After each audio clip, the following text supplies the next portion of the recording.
You're struggling, you're sweating, you're panting, and the person's just like, good job, you got this, 2 more seconds. And you're just like, girl, do you not see me struggling, fighting for my life? So if the earth still obeys, and if the ocean sings your praise, yeah, and if the wind goes where you send, yeah, so will I. Hi, welcome back to my channel. My name is Hosanna. Thank you for joining me today. I film about beauty, faith, love, and lifestyle, so if you're interested in that kind of content, you're in the right place. Consider subscribing and joining my ever-growing subscriber family. Okay, without much further ado, let's get into today's topic. And it is, I don't even know whether to call it a story time. Basically me sharing my weight loss journey, because I've been on various weight loss journeys over the years and they've started and stopped, and so I'm only going to be speaking about the most recent one, and then from time to time referencing the ones that came before her. I started this weight loss journey in March. We're in June right now. I started on March 21st. So when I say I lost 15 kgs or 33 pounds in a month, I'm talking about 28 days. And I just want to put a disclaimer.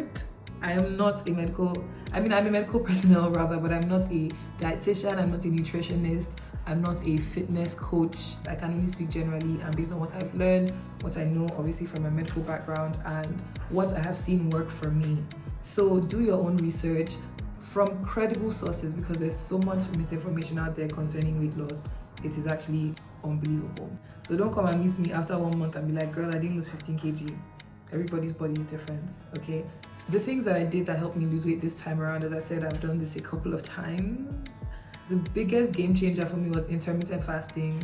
And intermittent fasting is an eating pattern where people limit their food consumption to certain hours of the day. The methods of intermittent fasting include alternate day fasting, meaning you eat today, you fast tomorrow, you eat the next. Do that, or periodic fasting and daily time restricted fasting. So I was doing daily time restricted fasting. The intermittent fasting app I use is called Fasting Tracker. It literally tracks everything: your body measurements, your weight goals, how much water you're drinking, your steps. You have a meal diary in there so you can track what you're eating every day. You track your emotions when you're fasting or when you're eating. Are you hungry or are you just bored? Are you happy with the meal you had? I tried a couple of different ones before I found this one and I've stuck with it. The fasting pattern I follow is the 16 hours fasting and 8 hours eating period. So I fast for 16 hours a day and I eat within an 8-hour window, meaning if I start fasting, that is, I eat my last meal at 6 p.m. today. Let's count 16 hours. The first 6 hours will be 12 a.m. The next 6 hours will be 6 a.m. and the next 4 hours will be 10 a.m. Meaning I would eat my next meal by 10 a.m. Then I would eat throughout the 8-hour window. Not throughout obviously, but I have that 8-hour window to eat. And then 8 hours later will be 6 p.m. again, meaning I'll eat my last meal at 6 p.m. There are different ones. There's 10 hours fasting, 12 hours and 14 hours eating, or vice versa, because all of it has to add up to 24 hours in the day. So there's 12 hours fasting, 12 hours eating, 14, 10, 16, 8, 18, 6, like that. There's some people do totally fasting for the whole day. I've never done that because of intermittent fasting. I've done that for religious reasons. If you hear any squeaking sound, they're doing renovations upstairs, so just try and ignore it, okay? Okay. Yeah, that was such a game changer for me, because my issue when I eat, because I would eat really late, it's not even about when you eat, but it's about what you do after you eat.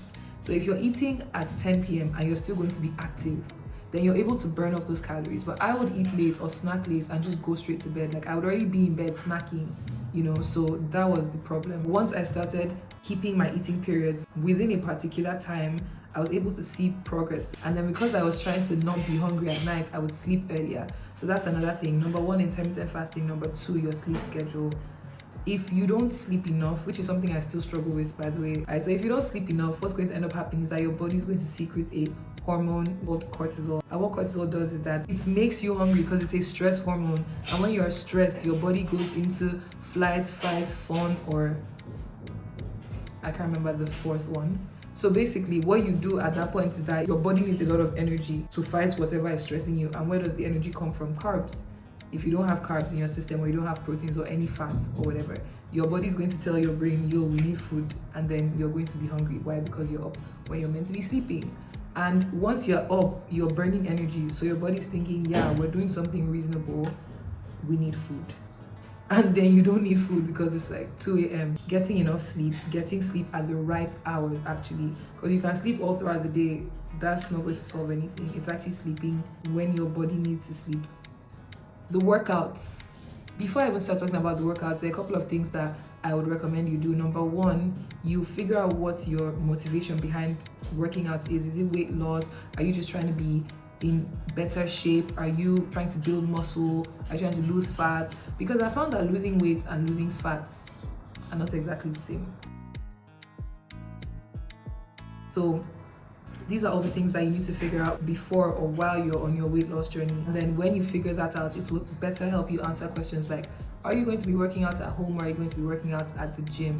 If you can afford a gym, if you feel comfortable at the gym, go to a gym. For the longest time when I was in my gym era, I would work out 5 days a week at the gym. That was when I was in uni. But then now that I'm in the real world and I'm hearing the price of gym memberships, I'm like, but there's rice at home. There's a gym mat at home, so I'm going to use that. Yeah. If the circumstances surrounding you going to the gym are not very convenient, home workouts actually work. Then if you figured out where you're going to be working out, if it's at home, are you going to be lifting weight? Are you just going to be using your body weight? Because let me tell you something, people think when you work out without external weights, you're not making any progress. But your body weight is what you are lifting. So if you weigh 70 kg and you're doing push-ups, you are benching 70 kgs at that point. Let that sink in. So if you go to the gym and you go and pick up 70 kg weights, you're really on your own because you've not built up the stamina to get to that point, which is why usually when people are starting out their workout journeys, they don't give them weights off the bat. They let them build resistance and build stamina, and then they add on external weights. And then another thing was drinking lots of water. This goes hand in hand with the intermittent fasting, because when you're fasting, when your blood sugar drops, you feel so hungry, like you're about to die, you're about to pass out. The first day I did intermittent fasting, I was having a migraine. I couldn't see. I was just like, oh my God, am I dying? I'm so hungry. I drank water and I was fine, and I'm just like, oh. And so the app tells you sometimes you're dehydrated and then you think you're hungry. When you're hungry, you know you're hungry, but sometimes you drink water and you're like, oh, okay, I'm actually fine. So drink lots of water. My goal every day is to drink 2 liters of water. I don't exactly get that goal every day, but I try really hard. So I drink 60 cls of water at a go. So if I drink 4 of those,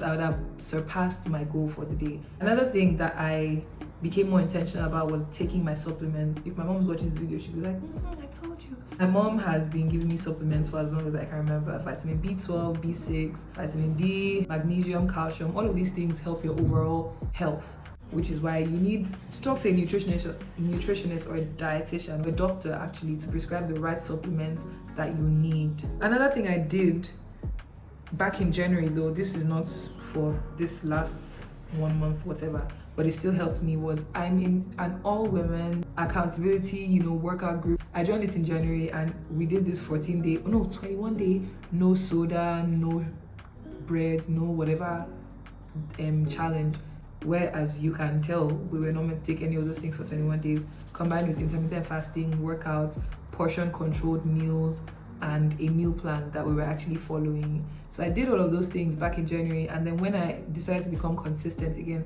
I started going to the group to check what was going on. They would send workouts, they would send links for videos or things that would help you understand weight loss, help you understand your body better and why you're doing what you're doing. On the group, you see one woman saying, I'm not able to work out today. And you're like, girl, same, but let's do it. We were meant to hit 10K steps a day. So what people were doing on the group was that people who lived close to each other would go together in the mornings and take walks. It's a cute little safe space, where you could be encouraged by other people. I learned a lot from that group. For instance, I learned that in the mornings, you do your workout really early. Then by 10 a.m., if your intermittent fasting hasn't ended, you take coffee, you take green tea, and then you keep going. That actually makes you really full. And the beauty of it is that it only has about 6 calories. It's very negligible compared to water that has 0. It's still in the same water group. You do that, then you eat your first meal, your first protein-rich meal with like a fistful of carbs, and then 70% of your plate is proteins and vegetables and stuff like that. So I learned all of that stuff, and I was trying to incorporate it this time around when I was doing my weight loss ceremony. Another thing is to give it your all, because for me, I think I had just gotten to a point where I was so annoyed with myself and how I had let myself get to that point with my weights, because I was really slim. I mean, for someone my height anyways, I was slim, I was slender. And all of a sudden, boom. And I know a lot of it had to do with my hormones. If you're a PCOS girly, then you know what I'm talking about. I really don't like talking about this PCOS thing because I'm trying so hard not to make it my whole identity, because that's not who I am. But then I think it's important to talk about these things, talk about managing it, talk about how to work around it or live with it. But yeah, PCOS messes with your hormones. You put on weight, you grow lots of hair in places that women usually don't have hair, like your face, your arms, and you have a deeper voice. These are just some small effects of PCOS. You guys, not even the main stuff. PCOS girlies, odds are your weight gain is not necessarily because of anything you're doing. Your hormones are just going off. So yes, the workouts, as I was saying, I got carried away. Use Grow with Jo. She's my favorite fitness coach ever. She's first of all such a happy soul. So every time I see her workouts, even if they're long, even if they're difficult, the smile on her face just keeps you going. I know sometimes you're watching a workout video and it's just really on loop. The person is actually repeating it, but they're just looping that one move. And then you're struggling, you're sweating, you're panting. And the person's just like, good job, you got this, 2 more seconds. And you're just like, girl, do you not see me struggling, fighting for my life? Or with Jo, you actually see her start out the workout dry, and then throughout the workout you see her sweating, and sometimes you actually see her pause because it's like, okay, it's doing me too. I felt that one, you know what I mean? She has different types: 5-minute workouts, 10, 15, 20, 30, 1 hour, whatever. She has workouts where you are walking miles, so if you're trying to do like a 5-mile walk or run, she has those. She has workout for PCOS girlies where you don't have, first of all, the energy or the emotional or mental wherewithal to do some certain things. So those workouts are a bit easier on the body, especially if you're on your period and you're not really in the mood for like strenuous exercise. Morning, afternoon, night workouts. She's really my fave, honestly. And I follow a lot of them. Chloe Ting, she's also really good. Fit by Millie. Who else do I follow? I follow quite a number of them, so I'll just try and put their channels in the description. But Grow with Jo, my fave. It was using her workouts that I saw like quick results. And you know, when you start working out, you feel different, then you see the difference, and others see the difference. This one, I felt difference, I saw the difference, and others started seeing the difference in like 2 to 5 business days. Obviously not 2 to 5 business days, but you get what I mean. It was really quick. It's not like anything over the top, but it is very effective. So that's why I said give it your all, because you can be doing a 4-minute workout, but you are giving it your all. You are making sure that you are making that mind and muscle connection, and you will feel the effects of the workouts, and you will see the effects of the workouts over time. Now, with workouts, I would say that I believe that you should watch videos on your body type and know what types of workouts work for you. You know how in like basic science in primary school, they would teach us mesomorph, endomorph, and all of those things, and we never took it seriously. Turns out it's useful. Learn what body type you have, how your body stores fat. For me, I store fat in my midsection. What types of meal plans work for that body type? There are lots of people on Instagram, lots of Nigerian fitness coaches who can give you meal plans that work with your Nigerian diet and budget. I follow them, I've used them in the past. They actually really help. Not every time foreign, because sometimes they're not telling you to buy quinoa, and it's like, how many people can afford quinoa as a substitute for rice? Figure out what types of workouts will work for you. Cardio is good for everyone because it just gets your heart pumping. Is it high intensity? Is it low impact? Are you going to be a Pilates person? I like Pilates a lot. For days when I don't have the energy or my body is really tired, maybe the workout I did the day before was really strenuous and I'm not trying to brain a muscle, I will do Pilates on that day. Pilates is also still pretty intense, but then it just has slower movements. Are you going to do floor ab workout? I found that floor ab workouts don't work for me, so I need to do standing workouts. They work better for me. Skipping, all of those things, really great. Some other people, they will just do plank for 1 minute and boom, their abs are out. I'm not one of those people. If I do planks, it's because I'm just trying to get better at my mobility or my endurance training, not necessarily because I'm trying to build abs. Like, don't just go with everything you're seeing on social media, because everyone has their own niche and you can't be part of everyone's niche. I see people do squats and you see their glutes popping. I do squats and my stomach grows. Literally, I had to talk to my coach about it because I'm like, girl, I don't know what's happening. My waist went from 38 to 33 in this whole losing weight period. And then I noticed that it started to increase again and I was so worried.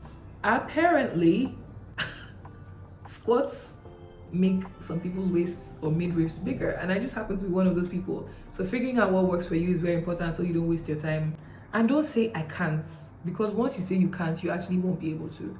There's some workouts I see in the video and I'm like, girl, how are you bending your body in this way? And I try it, regardless of how silly I look. I just do it. Even if I'm not getting the motion right, I'm trying to get in the rhythm, and over time you'll see that you're able to do it. Same thing with the length of the workout. Sometimes I put on a 20-minute workout knowing damn well that I'm exhausted or I have to go to work, but I will still try. And then before you know it, you're done with the workout. Today I was doing a particular workout and I used to struggle through that workout. I've said workout so many times, but I used to struggle through that video. And today I did it and I got to the end and I'm like, hey, really? That's so crazy. That's growth. That's because I've stuck with it for the past couple of weeks. And I will say that don't just go about doing random exercises. Today you're doing 20 squats, tomorrow you're doing 50, whatever. Have a routine that you are working with, because when you have a routine, your body actually starts to realize the pattern. It's like, okay, yeah, we're being trained. Like, you're training these sets of muscles today, you're training your core, you're training your arms. Oh, and also just know that you cannot spot reduce fats and have peace of mind. So yes, there are workouts that are targeted at different body parts to tone them up, but then you can't say in this your whole weight loss or fitness journey you just want a smaller waist, because there are a lot of muscles that go into that. Your upper body muscles go into that, your lower body muscles go into that. So if you like do all the sideways exercises in the world, you're still not going to have that much of a slimmer waist if you don't work out your whole body, because all of the muscles are interconnected. What else? Try to be consistent even when you don't feel like, because discipline will get you through so much that motivation will not. Motivation comes once in a blue moon, and if you're going to go based on that, you work out like once every month, because you're not always going to feel like working out. But then if you're disciplined, if you have a goal, which is why I said define what your goal for your exercising is. If you know you want to feel better, you want to feel more alert and lighter on your feet, then you will know that even if you don't feel like, you need to wake up and do it. And on the days you don't feel like and you end up actually not working out, don't beat yourself up, just get back up and do it the next day. On days when you're really exhausted, even if it's a 5-minute workout, let me tell you, there's some 5. Lucy Wyndham Reed, she's another person whose workouts I like. They are short. Hannah Millie, they are short, but let me tell you, you will feel it. You will feel it. So if you're feeling lazy, you can literally check on YouTube, bed exercises, lazy girl exercises, and things will pop up, because there's a niche for everything. There's someone who has thought about what you're going through and has made a video for it. And on the days you can't do it, don't come and go and kill yourself. Relax. It's really like, it's deep, but then not to the point where you're now starving yourself or you're beating yourself up because, oh, I didn't work out, so that means I'll also not eat so that I will not gain those carbs back. Nah. And then another thing is, even if you're not doing calorie counting in your meals, because that is actually really difficult, and there's a science to it that you have to be taught by someone who actually knows how to do it. Even if you're not doing that, know that you should be in a calorie deficit. A calorie deficit means that you need to be eating less than what your body actually needs to survive. That's the only way you will lose fat. For instance, now, as a woman, I think the average number of calories that we should take in a day is 2,700 calories. Meaning that if that is what you're meant to be taking in and you're trying to lose weight, you should be taking in less than that, maybe 2,500 or 2,300. You will actually lose weight because you are burning more energy than your body is receiving. You're eating smaller portions, you're not starving yourself. Another thing, don't sleep on skipping. Let me tell you, skipping, swimming, those two things, such great exercises because they work out every part of your body. Back in my gym era, my coach would have us skip for 10 minutes and then go into our daily workouts. And for ladies, I would say that learn about working out and training according to your cycle, because there are different phases in the ovulatory cycle. There's ovulation, there is menstruation, there is the follicular phase. So you will notice that sometimes during the month you have more energy. So there's a way that you would work out within that period. And for the times when you're less energetic, there's also a way to work out within those periods. Okay, another thing is track your progress. Take pictures and take your measurements. I'm saying this because there are times when you will feel different. Your clothes fit different, but your number on the scale has not moved. That's because you are losing fat and not necessarily weight. If you don't take pictures and you're just looking at the scale, you're going to be so miserable. You're just going to feel like your efforts have been in vain. I even make collages, so you will see when I first started and where I am now. Thankfully, because of the app I use, I can track my weight and they literally give you a graph of your weight. And for me, I've noticed that it's always ebbing and flowing. And that's the thing about weight loss, because when you're really stressed, as I said, your body releases cortisol, and that causes you to gain weight a bit more rapidly, and it makes it more difficult for you to lose that weight or lose the fat. Sometimes you find that your weight loss has plateaued for a bit, and what you need to do in that moment is go back to the drawing board and figure out what you need to change. So are you going to reduce the number of calories you're taking in? Are you going to increase your resistance in your workouts? That's either with weights or bands or all of those things. Or are you going to up the ante with your workout routine? Are you going to incorporate all three? The thing I would recommend is using your clothes as a guideline. I wore the same outfits two months ago, and the way it fits was very different than what you are seeing now.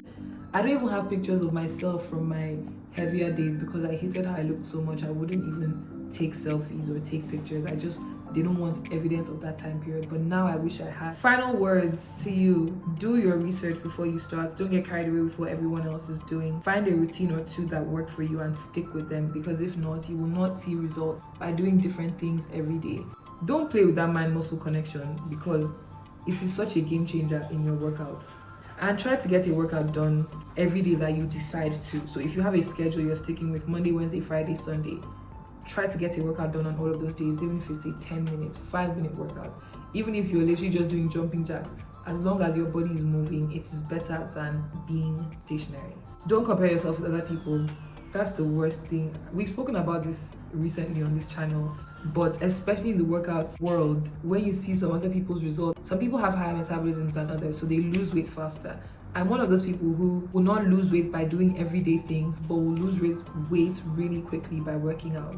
So if I see that I put on weight, for instance, and I do a pretty intense workout for the next 5 days, best believe I will shed off that weight. But there's some people that slow and steady wins the race. So you can't compare yourself to another person, because your bodies are different, your circumstances are different, everything is different. Even if all of those things are exactly the same, your genetics are still different, and that is the major determining factor for weight loss or weight gain or muscle building. If weight loss is your goal, for instance, 100%, yeah, let's just say 50% is your genetics, 30% is your diet and your lifestyle, and then 20% is your working out. Your genetics play a large role. Some people will never have hourglass figures, and that's that, because they're just not built that way. Can you get in the gym? Yes, you can, but then that doesn't necessarily mean that you were built that way. And if you stop working out, muscles will atrophy and you will go back to however you were before. So yeah, know this and know peace. Whew, that's it, guys. That's it for today's video. If I left anything out, if there are any helpful tips you have, leave them in the comment section. Let me know if you have been on a weight loss journey or a weight gain, muscle gain, whatever fitness journey you've been on, what challenges you've had. Now, again, check out the resources I'll put in the description of this video. If you enjoyed this video, please don't forget to comment your favorite parts or something you learned. Like the video, share it with your friends, share with someone who has had questions about losing weight, and I'll see you next time, okay? Bye.